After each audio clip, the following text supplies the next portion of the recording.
Jesús limpia el templo. ¿Por qué se enfureció?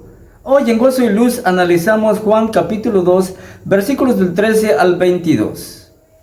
En este video vamos a hablar de uno de los momentos más impactantes en la vida de Jesús, cuando limpia el templo. ¿Por qué lo hizo? ¿Qué significa para nosotros hoy? Vamos a descubrirlo y a desglosarlo con el contexto histórico, cultural y la teología que hay detrás de todo esto. Acompáñame. Soy el hermano Gersain Gómez y te doy la bienvenida. Comenzamos. Cuando se aproximaba la Pascua de los judíos, subió Jesús a Jerusalén.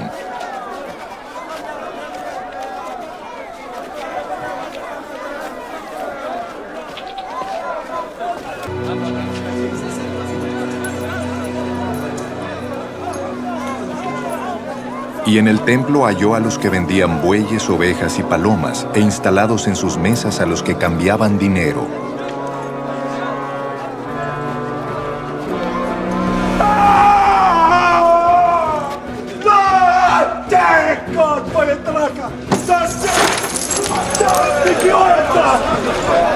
Entonces, haciendo un látigo de cuerdas, echó a todos del templo, juntamente con sus ovejas y sus bueyes.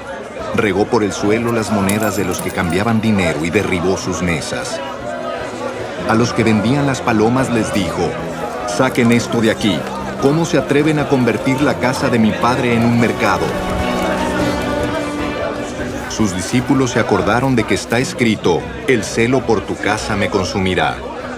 Entonces los judíos reaccionaron preguntándole: «¿Qué señal puedes mostrarnos para actuar de esta manera?» «Destruyan este templo», respondió Jesús, «y lo levantaré de nuevo en 3 días». Tardaron 46 años en construir este templo, ¿y tú vas a levantarlo en 3 días? Pero el templo al que se refería era su propio cuerpo. Así pues, cuando se levantó de entre los muertos, sus discípulos se acordaron de lo que había dicho y creyeron en la Escritura y en las palabras de Jesús. El templo de Jerusalén era el centro de la vida religiosa, el lugar donde Dios moraba en medio de su pueblo. Pero algo estaba pasando en ese entonces que lo había convertido en un mercado. Los comerciantes y cambistas habían tomado el lugar. En lugar de ser un espacio sagrado para la adoración, se había transformado en un centro de negocios. De repente Jesús entra al templo y se enfurece al ver lo que está pasando. Toma un azote de cuerdas y empieza a echar a los comerciantes y cambistas. Es un momento lleno de celo y autoridad. Pero lo más impresionante no es el hecho de que solo limpia el templo, es lo que dice después: «No hagan de la casa de mi padre casa de mercado». Y de hecho en los otros evangelios dice cueva de ladrones en lugar de casa de mercado, pero aquí Juan simplemente lo dice casa de mercado. Este acto no es solo una limpieza física, sino un actuar profético. Jesús está defendiendo y recordando el propósito sagrado del templo. Ahora, ¿te has preguntado alguna vez por qué había allí animales en el templo de Jerusalén? Bien, en el tiempo de Jesús, los sacrificios eran una parte clave en la adoración a Dios. Y los animales que se vendían en ese lugar, en el templo, jugaban un rol muy importante en el sistema sacrificial, en el sistema religioso judaico. Pero como vemos, con el paso del tiempo esta práctica se corrompió. Ahora, ¿cuál era el propósito de los sacrificios? En el Antiguo Testamento, recuerde que Dios había ordenado sacrificios de animales puros para que el pueblo de Israel pudiera acercarse a Él. Era un medio para que Dios justificara los pecados del pueblo a través del sacrificio de animales limpios.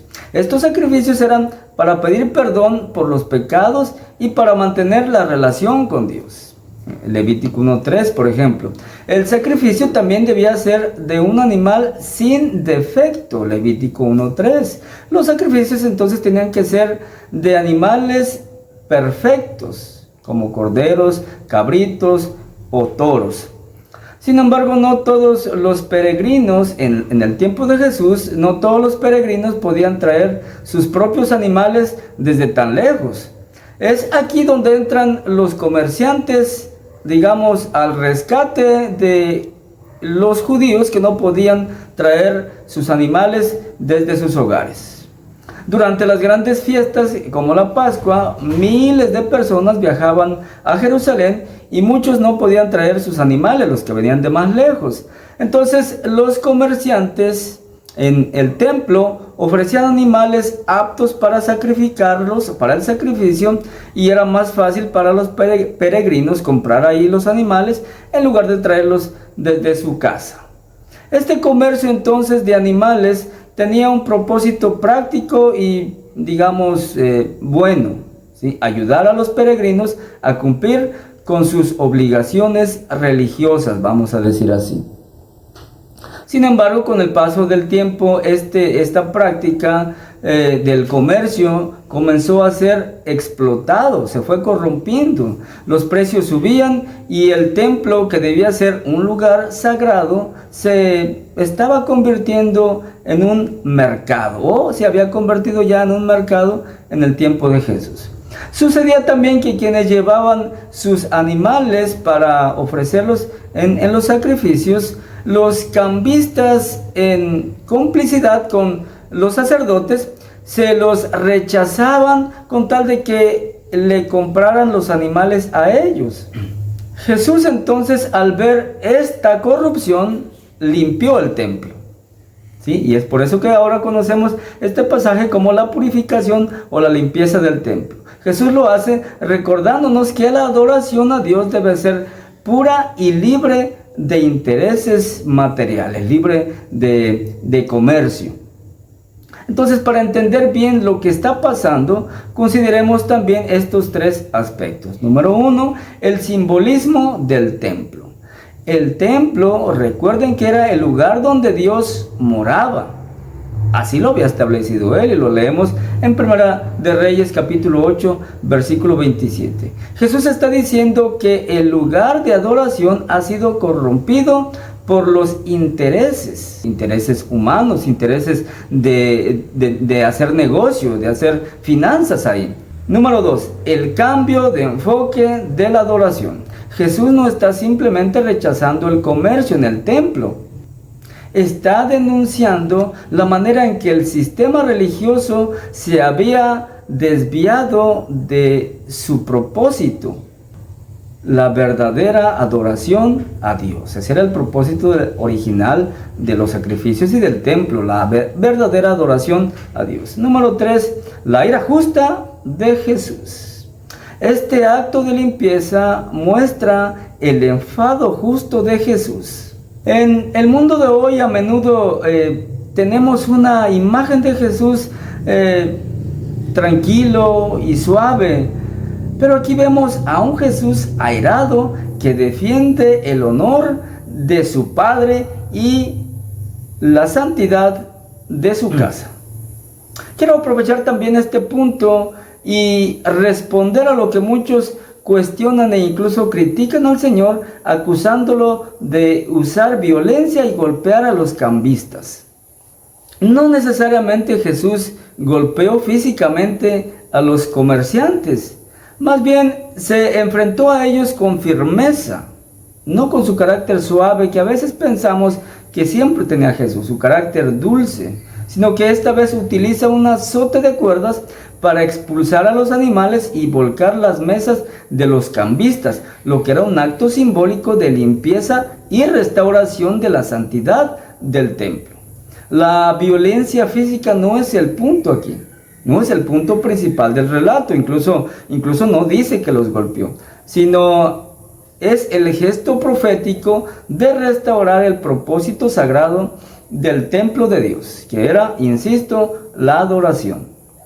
Así que la idea de que Jesús golpeó a los comerciantes no es una interpretación directa del texto, sino una posible lectura de la acción que se describe. En realidad, la acción está más centrada en la expulsión de la corrupción que en la violencia física contra los individuos, en este caso contra los comerciantes. Lecciones para hoy. ¿Qué significa entonces el hecho de que Jesús haya limpiado el templo? ¿Qué significa para nosotros hoy? Aquí van algunas lecciones importantes. Número 1. La casa de Dios debe ser un lugar sagrado, no un lugar de comercio ni de lucro. Hoy la iglesia no es un lugar para hacer negocios, sino un espacio para adorar, enseñar y crecer espiritualmente. Las iglesias que hacen comercio por ahí, venden de todo, pues bueno, deben poner atención en esto. Ahora, Jesús nos recuerda que debemos cuidar la pureza en nuestra adoración. Creo que es el mensaje principal aquí. Jesús nos recuerda que debemos de cuidar nuestra pureza en nuestra adoración a Dios. Número 2, Jesús defiende la justicia y la santidad. No podemos permitir que las cosas que corrompen nuestra relación con Dios entren en nuestras vidas. Jesús nos llama a tener una pasión por la justicia y por la santidad, por supuesto. Número 3. Ahora, cada cristiano es el templo de Dios. En 1 Corintios capítulo 6, 19, Pablo dice que nuestro cuerpo es el templo del Espíritu Santo. Si Jesús limpiaba el templo físico, entonces, ¿qué diría Él de nosotros hoy, de nuestro templo espiritual, de nuestro cuerpo que es la morada del Espíritu Santo? ¿Estamos permitiendo que nuestra vida esté llena de cosas que no honran a Dios? ¿Cómo te encontraría a ti Jesús siendo templo? Ahora, algo sorprendente sucede en el versículo 19, cuando los judíos le preguntan a Jesús: ¿con qué autoridad haces esto?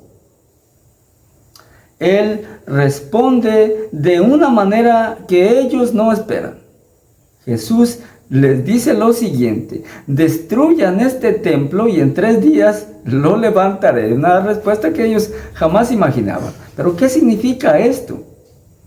Lo que Jesús está diciendo es una profecía directa acerca de su muerte y su resurrección. Él no está hablando del templo físico, sino de su cuerpo. En 3 días Él resucitaría y traería consigo un nuevo templo, el templo de la presencia de Dios en Jesús y en cada uno de sus seguidores, los cristianos. Una enseñanza preciosa. Entonces, los cristianos ahora somos el templo del Espíritu Santo, como ya citábamos el texto. Te dejo con estas 3 preguntas para reflexionar. Número 1. ¿Cómo estás cuidando la santidad de tu vida y de tu relación con Dios? Número 2. ¿Qué piensas de que ahora tú seas el templo del Espíritu Santo? Número 3. ¿Hay áreas en tu vida que necesitan ser limpiadas para que puedas honrar a Dios y sobre todo para que puedas ser aceptable delante de Dios? Respóndeme en los comentarios, me encantaría saber qué piensas. Este pasaje entonces nos muestra a un Jesús que no tiene miedo. No le da miedo confrontar el mal y limpiar lo que está impuro. Así como Él limpió el templo, también puede transformar y limpiar tu vida hoy. Si te ha gustado este video, no te olvides en darme un like y comentar y compartir con las personas que necesitan escuchar un mensaje así. El próximo video vamos a hablar de el encuentro y el diálogo que Jesús tiene con un hombre llamado Nicodemo. Es un diálogo por demás interesante. Deseo que reflexiones y que limpies tu templo. Que Dios te bendiga grandemente. Hasta pronto.